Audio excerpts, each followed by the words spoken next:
Welcome everybody. Thank you for coming to this cooking demo. We're so lucky to have Hannah here from Austin, Texas, but used to be here in the Bay Area. And I personally know her cooking is excellent. Thank you. And we are featuring her 9th cookbook. Wow. The Everyday Vegan Cheat Sheet.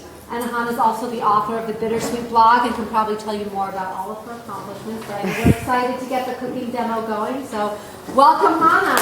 Yay. Thank you so much. Thank you for the very kind introduction, and thank you for having me. Thank you for coming. I'm so excited to be back here. It was always, the best event of the year, the vegan festival, the World Veg Fest. And I have since moved to Austin, but it's amazing to see this community still thriving and growing. And I'm glad I can still be part of it. So this is my 9th cookbook, and I began my career doing all desserts. So my first couple of cookbooks are like ice cream and pies and cakes.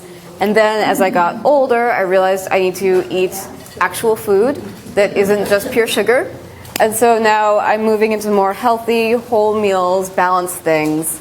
And I have a variety of different inspirations. So you see cuisines from all over the world, all different sorts of preparations and techniques. I try to be accessible and approachable. So standard ingredients, pantry friendly, budget friendly.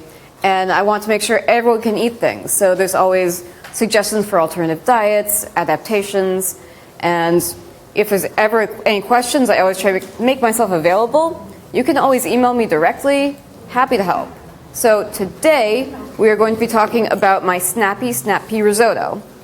The thing about sheet pans is they're incredibly versatile, and I feel like most people don't use them to their full potential.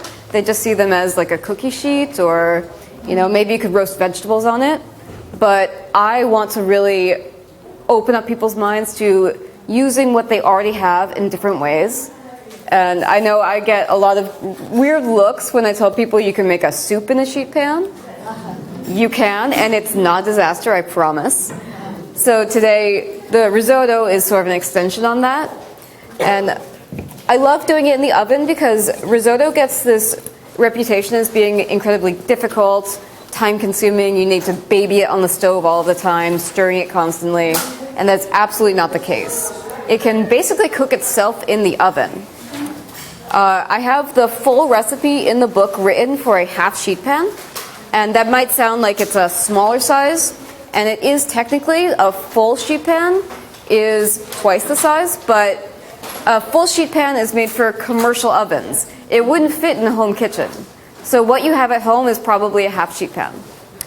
Today I have a quarter sheet pan, which is, actually this is a little bit smaller than a quarter sheet pan. A quarter sheet pan is 9 by 13, which is also a standard baking dish size, a casserole size. So good to know if you're nervous about doing a soup in a sheet pan, you can use a bigger baking dish just for that added bumper and buffer for it. This is just to fit in my stovetop oven that I'm very gratefully borrowing from a friend. So I believe we're going to get started. Oh, it should also be said, this is an adaptation of that recipe, so I'm making it smaller to fit. And also I'm using minute rice instead of proper arborio rice, just because we don't have time to wait for it all to cook. So bear with me. It's a case of do what I say and not what I do. We're going to get started with olive oil to grease the bottom, make sure it doesn't stick. I'm kind of liberal with it because otherwise there's no added fat, and you need that richness, I think. If you are oil-free, you can skip it and just saute in vegetable broth. And the aromatics that I'm using are sliced leeks. I really like the mild, delicate flavor that they add, but you can use onions, scallions. It's incredibly versatile like that. Leeks. Also, I like the really springy theme of this because it's snap peas, green peas, leeks. I like to think seasonally, so yeah, it's kind of off for right now, but bear with me. So sort of spread them out a little bit, and then garlic. I think you can never have too much garlic, so, Add to eye, add to taste. Sprinkle it all in. And then I will top that with my salt. And you should also salt to taste. So I'm going to go a little bit light to begin with, knowing that I can add more and I can't take it out. Then you will get your aromatics into the oven at 400 degrees. In this, I think it's like 3 minutes, so I'm going to set myself a timer. I should have had this prepared. All right, perfect. And so while that goes, let's talk about the next addition, which will be white wine.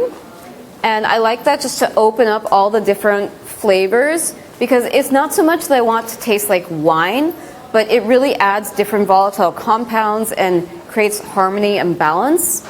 If you are avoiding alcohol, you can skip it and just add more water or broth. There are always options. And then after that, what's really the key player here, and should get top billing, is the shiitake mushrooms. I think absolutely the best shiitake mushrooms in the world are Tsukimoto shiitake. They are grown in Japan. They're fourth generation farmers. This is everything that they do and dedicate their lives to. These are available on Amazon.com.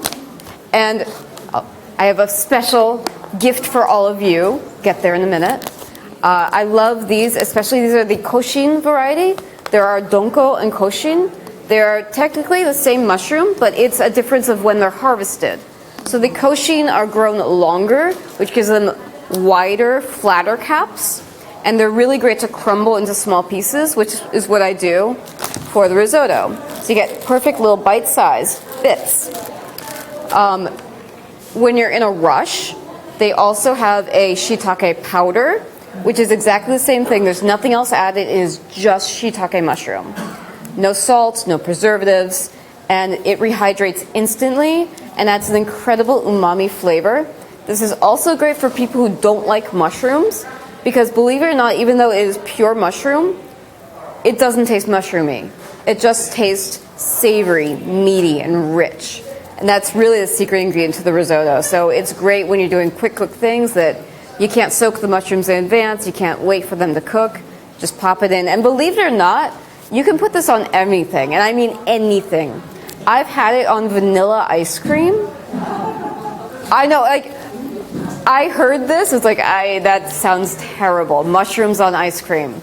But I tried it, and I can't even explain what it does. It just accentuates all of the natural flavors, like salt would, but without the salt.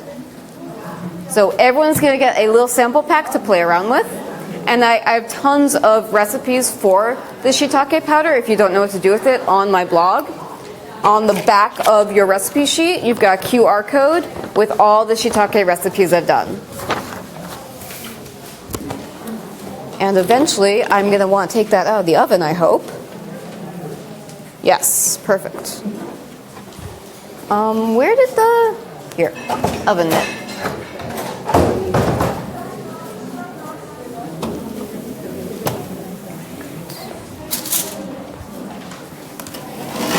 Give this a little stir. We're starting to cook.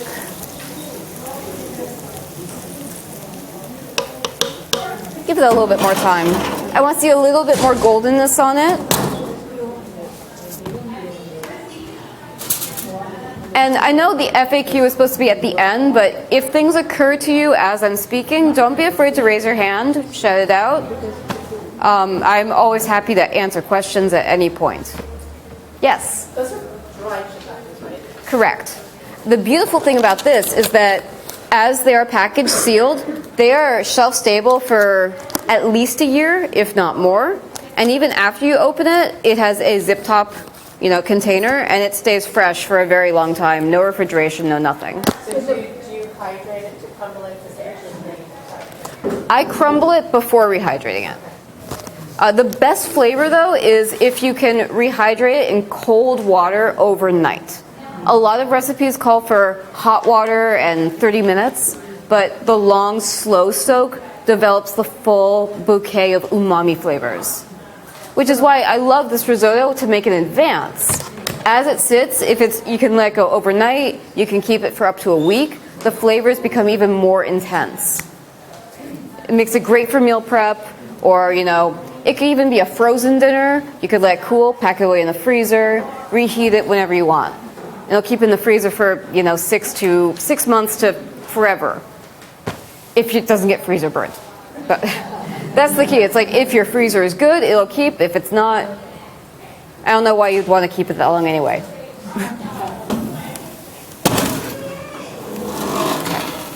Excellent. So now we're going to add our dried shiitake. And this is where you could add in the powder as well.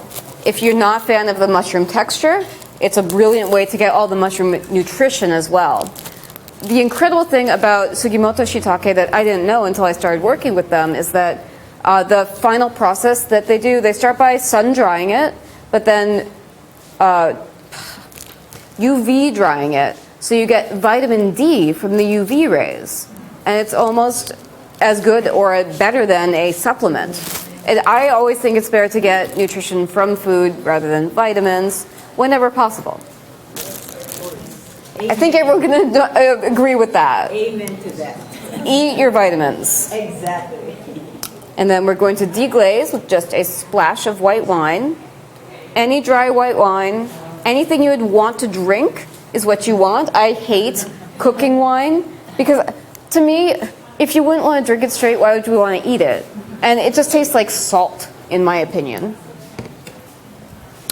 So we're going to just cook that and let the wine sort of, like the alcohol burn off so it's not so strong and harsh. Just a minute or two. Figure out where we are in this thing here. So this is meant to be a spring risotto. Yes. Is that a vegan wine?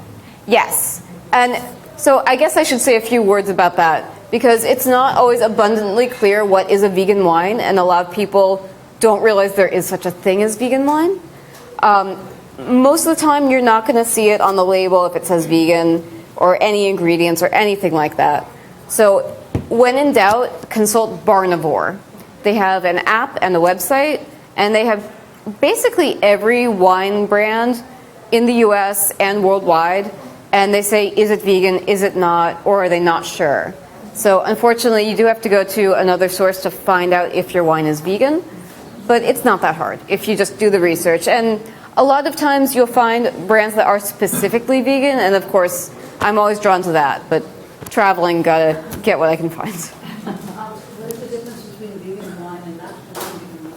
I should specify, of course. So the thing that makes wine not vegan is usually the filtering process. And traditionally that's from isinglass, which is fish bladders. It could also be egg whites that they use to refine it. And sometimes there is added sugar, which I don't want in the first place, but that sugar might be processed with bone marrow. So I hate that they're all invisible components. They're not ever going to list that because it's not even going into the wine. It's being used to process the wine. Maybe they don't even mention it in the ingredients. Oh, not at all. Never. So that's why. Never. Yeah, because I was thinking the same thing. I said, what makes a wine vegan or not vegan? Right. So then now you just answered the question. Yeah, and other things you should look for, that's the same in beer. Mead is traditionally fermented with honey, things like that. And liqueurs, it could be a cream liqueur. And of course, everyone knows eggnog, pretty obvious. Thank goodness there's a million vegan eggnogs out there. They're fantastic. I'm an eggnog connoisseur, I think. I never drank eggnog before going vegan, so maybe the real thing is disgusting. But vegan eggnog, I'm down. That's another class. Yes, I have recipes. I have recipes for eggnog on my blog, bittersweetblog.com. And my blog has been going on for almost 17 years, so I have easily hundreds of recipes on that for free. You want to ask your age? I'm 33. I'm proud of that. I started early. I'm so happy to be here now. Still doing the same thing. 17 to me. Thank you.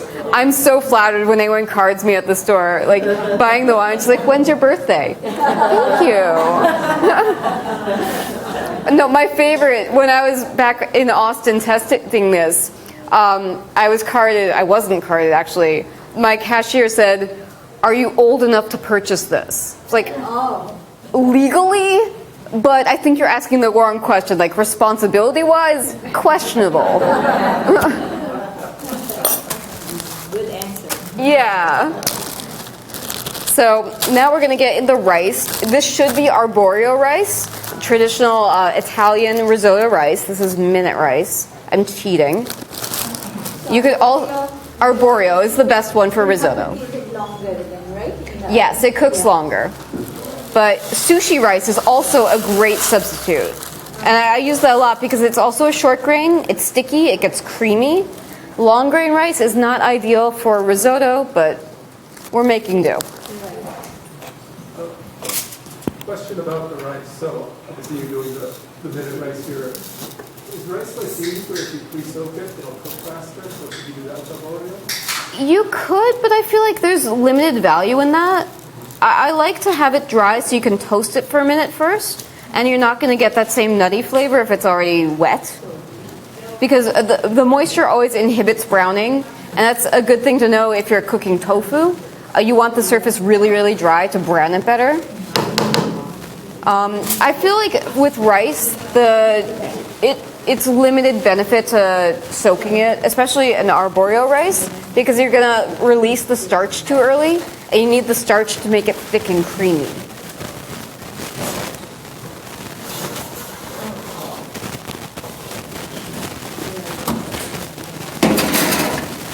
So, I'm going to set another timer. I'm already losing my phone. Okay.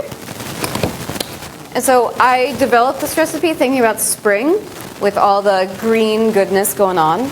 But this could easily be converted to any other season. Instead of snap peas and green peas, let's see what else could we use.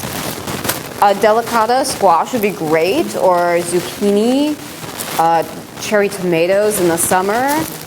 Basically anything that you have in the fridge or the freezer, easy to swap out. Roasted red peppers.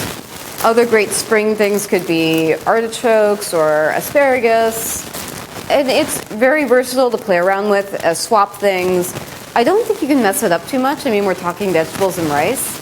And I should go to risotto being one of these things that people think it's so complicated and so hard to get right and it needs to be the perfect texture. But if you don't like your risotto soupy, you can make it drier. If you don't like it dry, you can make it wetter. Like, you make the risotto your own way. That's why I have a range for liquid. And I don't think anyone should tell you what risotto should be if that's not the way you enjoy eating it. Can you mix everything at the beginning together? Or do you have to keep taking it out? You need to keep taking it out periodically to make it creamier and then, get the starch out properly. You can put it all in at once, but there's also the danger that it's going to splash out because all that liquid in the sheet pan, it's harder to contain. And this way, it's like a slow process. It absorbs as it goes. And it's not as, splashy.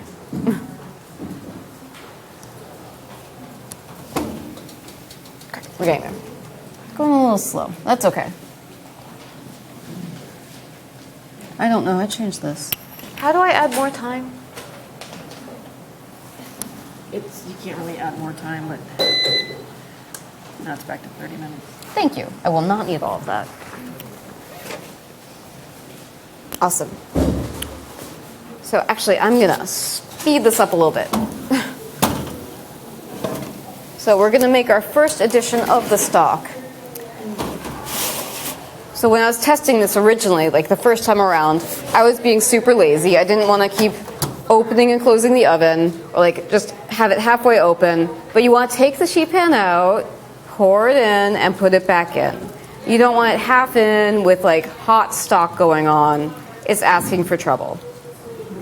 I mean, I don't know about you, but I'm not very coordinated, and if it can go wrong, it will go wrong. And to that, I'm going to season with a little bit of black pepper. If you like your spicy, you could add sriracha or cayenne, smoked paprika, one of my favorites. White pepper is fun. Again, like, get your spice rack involved. Pull out your dried herbs, especially for a more fall winter flavor. Rosemary, sage, super comforting herbs like that. And now it's just going to be this dance of we watch and keep adding more stock as it absorbs. Stir it around a couple times.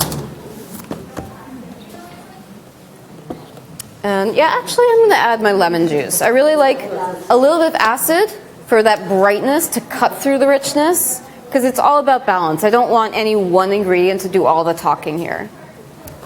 You could add any acid that you like, such as lime juice, vinegars. Balsamic vinegar would be fantastic, red wine vinegar. I swear half of my pantry is just vinegars. And I also really like it because I find that if I add more vinegar, I can cut down on the amount of salt that I add. It's the same sort of satisfying sensation. And that's even the desserts too. Desserts need acid, salt. People always just go heavy on one thing, if it's the sugar or the salt, but balance.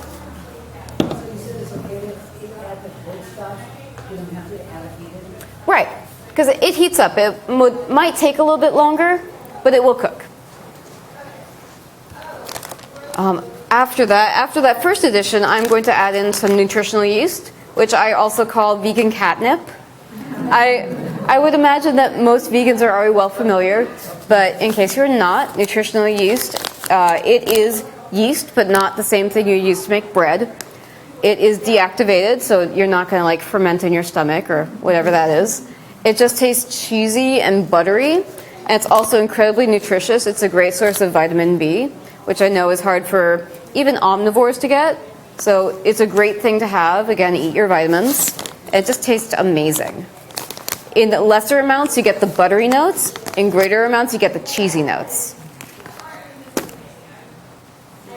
I'm being impatient. I'm going to add it now.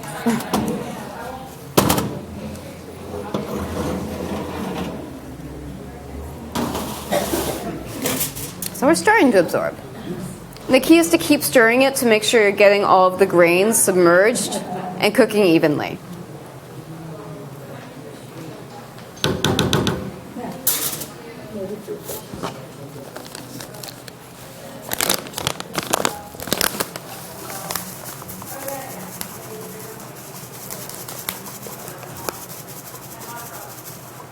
If you want to make this super decadent, instead of nutritional yeast, you could use a vegan Parmesan, which is just umami bomb. Love the stuff.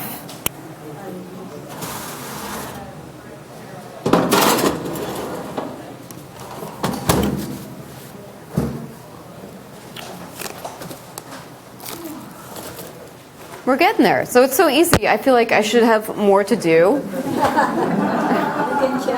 I know. Okay, so ask me questions. What's going on? How's everyone doing? Good. So is this your 9th book? My 9th cookbook, yes. Oh, so you have evolved in that book. Oh my gosh, I have so much. I do also have desserts in here too, because I can't ever have a book without desserts. Yeah. I can't ever have a book without a dog recipe, so I also have dog treats in here. Oh. I love my pup. I always gotta feed him and spoil him. So I have now 3 books that are more on the savory side. That falls into that category, and then 6 that are all desserts. I only have this one for sale here, though. I'm sorry? It's $29.99, and I'm happy to sign it while I'm here. Oh. Added value. Please don't make me bring them back to Austin.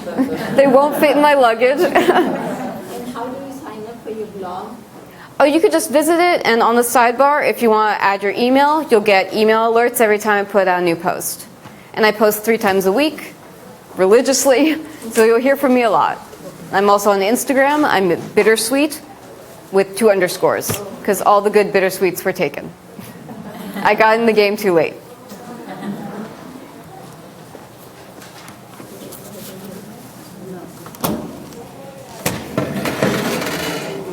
Okay.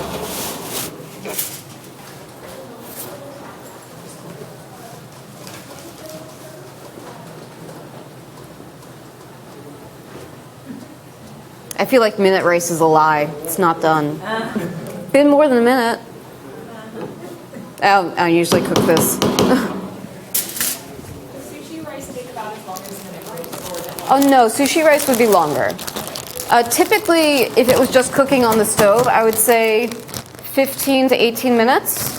Arborio, especially in risotto rice, it's more like 25 to 30.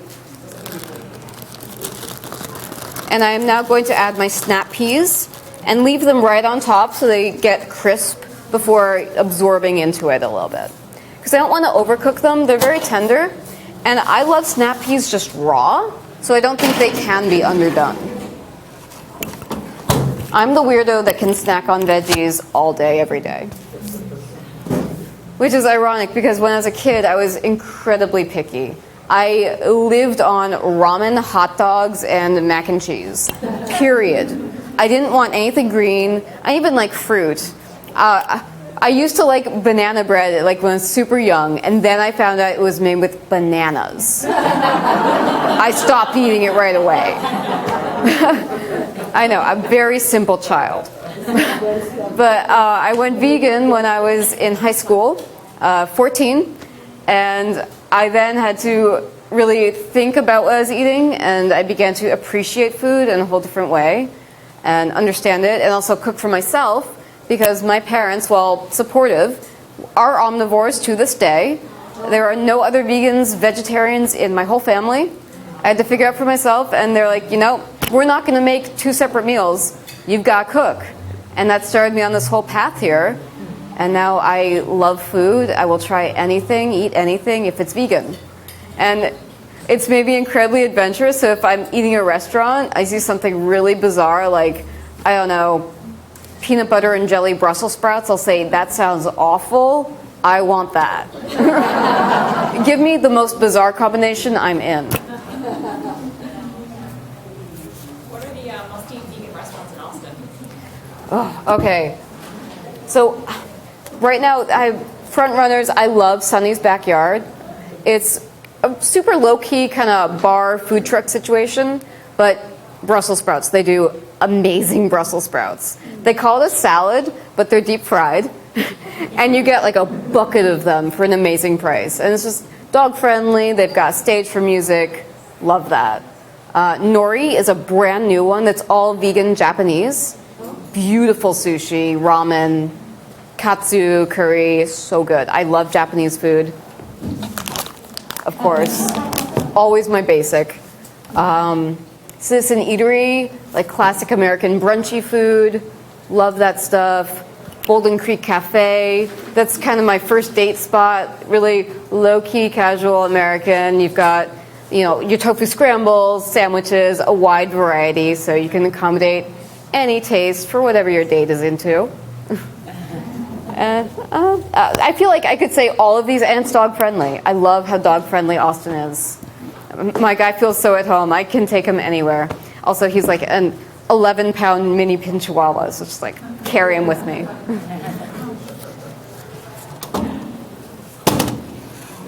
Not like I'm trying to sell Austin, but I think it's a great place. Y'all should come visit me. And seriously, if you guys ever do visit, I'd love to show you around. I mean that for real. I'm an actual person and I like being out there. Yeah, it's a very popular place. How long have you been there? 2 years. 2 years. Yeah, it's funny because I used to visit a lot before moving there. And now I'll be driving downtown and be like, God, this is such a weird perspective. Like, I used to be walking here as a tourist, and now this is my city. I'm still not used to it. Yeah, I lived here for 6 years. Okay. So also not like forever, but this was my first home. I grew up in Connecticut, and this was the first time I was living by myself, so it always feels like home to that degree. I miss it. I wish I could be here more often, but I do come back 4 times a year, roughly. I visit here more often than my parents, so.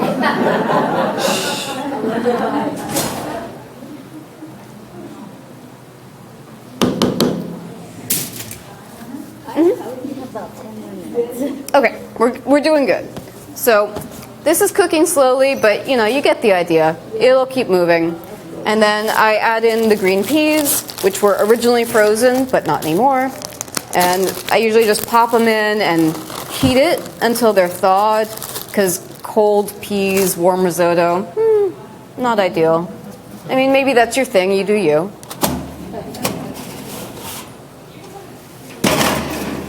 And then once it's all fully cooked, I like that to just rest for maybe 5 minutes. So it's not cold, but everything is absorbed and harmonious. And again, this is a great make-ahead meal. So you can make this earlier in the day, earlier the day before, earlier the week before. It keeps really well. And if you do keep it in advance, it tends to keep absorbing liquid. So you want to add more water or stock right before you serve it. Yes? How do you, the recipes you're putting in your book, how do you develop, like how do you iterate them, and then how do you choose which ones actually end up on the list? So it's a long process of trial and failure. I never went to culinary school. I am self-taught. I'm a home cook. I, at this point, have an arsenal of basic formulas, so I know where to start. I can look at my old recipes and see how can I adapt that or change it to fit what I'm going for here. And I just start throwing things together, see what works, and when I like the results, I'll make that 2 or 3 more times as written to make sure it's consistent and it keeps turning out the same flavor. I'll send that to testers to make sure it's working in their kitchens under different conditions. And that's about it. The process is not so smooth with baked goods because it's not as flexible. And when I first got started, I had no idea what I was doing. I have strong memories of doorstop muffins that you would have to hammer into. Like, they were not food. Everyone has to start somewhere. And also, I would like to encourage everyone, even if you are making doorstop muffins, keep going. It gets better. The worst that happens is you throw it away. It's just food. Do you eat all the test recipes that you make? Or do you make so many that you couldn't possibly eat all of it? I always make sure I try it to make sure I'm getting the right flavors and I'm hitting the top notes. But I could not eat all of what I'm making, absolutely not. I make friends very easily. My neighbors like me quite a lot. It's a great way to meet new people. Also, I have to put a shout out there. I know there's a great Vegans of the Bay Area Facebook group here, and I'm still a part of that. I found great community through Facebook, of all things, in Austin as well. So the Austin vegan community, there's also a Buy Nothing community of just my local neighbors. And a lot of times I'll say, hey, I was testing XYZ recipe. Does anyone want to come over and try some? Like, bring your own containers. And it's great to meet your neighbors, build community, and prevent food waste. Because I hate that. I cannot stand throwing away food. So if I can't freeze it, if I can't eat it, I am going to share it. There's always someone that wants food. I mean, it's so easy. So do you have any YouTube videos? I have a few. I'm trying to move more towards video because I know people like to see that. I hate making them.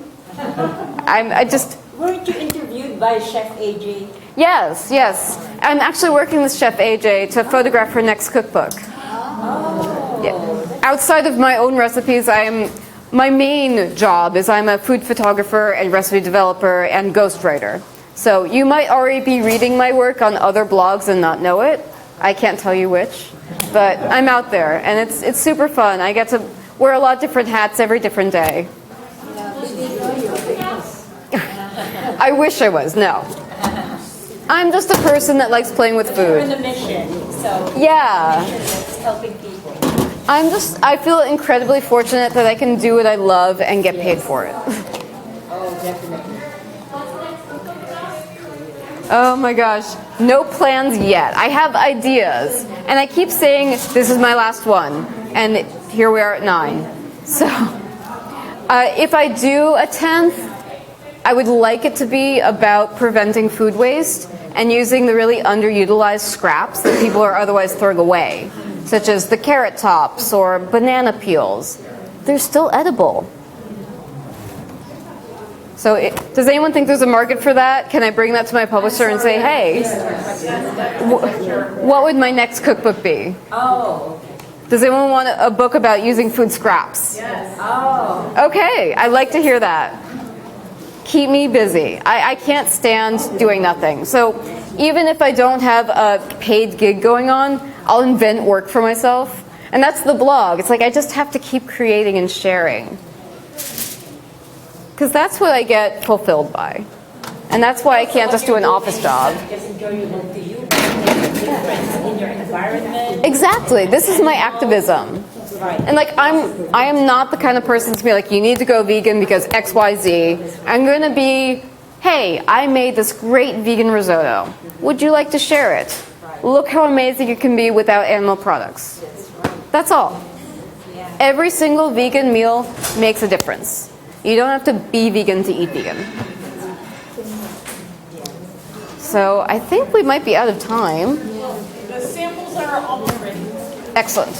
Everyone will be able to get a sample of the risotto. Yes, everyone's going to be able to taste this made the right way, not with minute rice, but with actual arborio rice. And everyone is going to get a sample of Sugimoto shiitake powder. And these are all available on Amazon.com to purchase. And I will be selling my cookbook here. And if you want one signed by me, come visit me sooner than later because I have a very limited number of copies, but please buy them all out. I can't pack them. Do me a huge favor. Main area with the cookbooks? Yes. Yes, I'm table M9, but that's not very helpful to anyone. Across the hall from the vegan walls. There you go. Any other questions? Bouncy balls. Yeah. Are there more? I can give you mine. Yeah. Yes. Do you have a minute to just tell us what this signifies? Sure. Does everyone want a tattoo tour? Yeah. Okay, so also, fun fact, tomorrow and the next day, I'm going to be adding to them. So every time I visit, my tattoo artist is here in San Francisco, and I need to see him because he started it, and I can't let everyone else finish it. This began here as a tribute to my family dog, who, when we adopted her, her original name was Robin. So I wanted this to represent her. And the flowers going up are dogwoods, which are the flower of Connecticut, where I grew up. And then I've got some blue bonnets for Texas. I've got some California poppies, so it's kind of everywhere that I've been and lived and loved. And other just wildflowers, because I've always been surrounded by flowers, and I find such peace in that. And this arm is more a tribute to my childhood. I've got raspberries, because raspberry picking with my dad is some of my treasured memories. I love that so much. And we always had butterfly bushes in our yard. I have the monarch butterflies. There will be, I've got my spider, he's getting a web tomorrow. There will be bees and mosquitoes because I also want to pay tribute to the fact that there are those slightly unpleasant things in life. And that's part of what makes the beautiful things more beautiful. So it's about balance. And we need them too to Yes. survive. Yes. And mosquitoes, everyone hates them, but they are important to the environment. Yeah. So we don't have to love everyone. We need to tolerate everyone. That's my message here. And I can't wait to start the color here. Very excited. He's a good artist. He is amazing. Jason Stein at Cyclops Tattoo. Gotta plug him. He's in the Mission. I'm sad because he's getting more popular, and I already booked out my next appointment for January. But I'm happy if it keeps him in business, so I will keep shouting him out forever. Samples are ready. Okay. If anyone's hungry, samples are ready, and you can collect your Sugimoto shiitake powder along the way. Thank you so much. Really appreciate it. Absolutely. Thank you so much. You're really brilliant. Thank you. I like your introduction. You're so